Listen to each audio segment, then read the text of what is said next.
చరిత్ర సృష్టించాలన్నా చరిత్ర తిరిగి రాయాలన్నా అది కేవలం ఒక చంద్రబాబు నాయుడు గారితోనే సాధ్యం. 2014 నుంచి 19 మధ్యలో మీరు ఒకసారి చూస్తే ఆనాటి India's largest FDI investment in automotive sector కియాని తీసుకొచ్చారు. ఇప్పుడు ఆ చరిత్ర మళ్ళీ తిరిగి రాస్తున్నాం.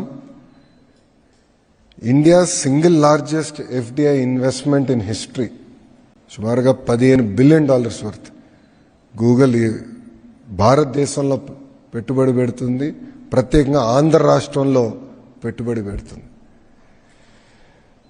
ఇది Google's largest data centre out side of US, the largest data centre. ఇదేంటంటే అనేక దేశాలు కూడా వాళ్ళు ఇవాల్యుయేట్ చేశారు.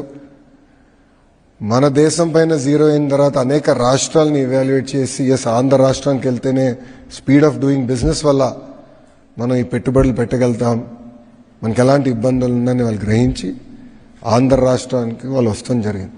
ఇది కేవలం ఆంధ్ర రాష్ట్ర గెలుపు కాదు, భారతదేశం గెలిచింది.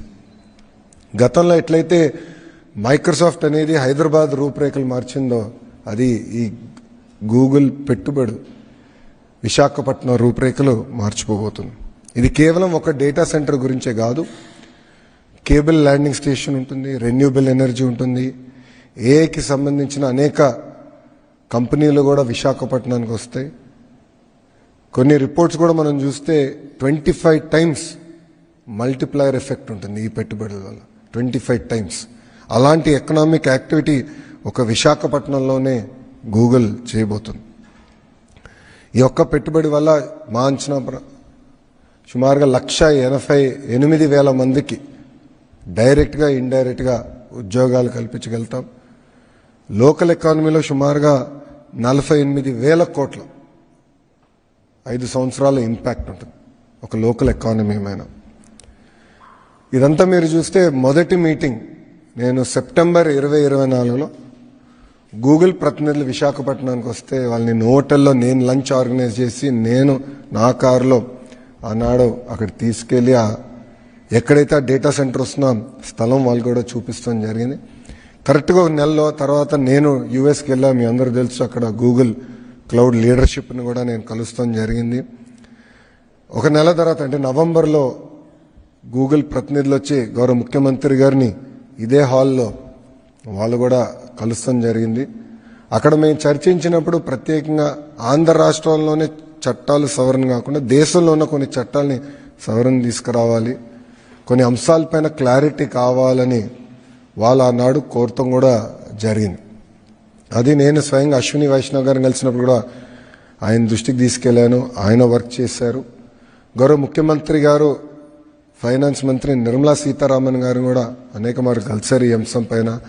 గౌరవ ప్రధానమంత్రి గారిని ఒక గూగుల్ పెట్టుబడిపైనే 2 సార్లు కలిసి డీటెయిల్స్ అన్ని గౌరవ ప్రధానమంత్రి గారితో చర్చించారు. కనుకనే చర్చించిన తర్వాత అక్కడ అవసరమైన చట్టాల సవరణ కూడా చేశాం. దానివల్లనే ఒక ఇంత పెద్ద ఇన్వెస్ట్మెంట్ భారతదేశానికి, భారతదేశంలో ఆంధ్ర రాష్ట్రానికి వచ్చింది. ఇంతేకాకుండా వెంకల అనేక మంది అధికారులు పనిచేశారు. మా ఐటీ సెక్రటరీ భాస్కర్ గారు కానివ్వండి, గౌరవ ముఖ్యమంత్రి గారి ఆఫీస్లో కార్తిక మిశ్రా కానివ్వండి, వీళ్ళందరూ కలిసికట్టుగా పనిచేసి ఎందుకంటే ఇది బయటకు వస్తే ఇతర రాష్ట్రాలతో కూడా మనం పోటీ పడతాం, వాళ్ళు ఎక్కడ పట్టుకెళ్తారని చాలా అండర్ ద ర్యాప్స్ పెట్టి ఒక కాంక్రీట్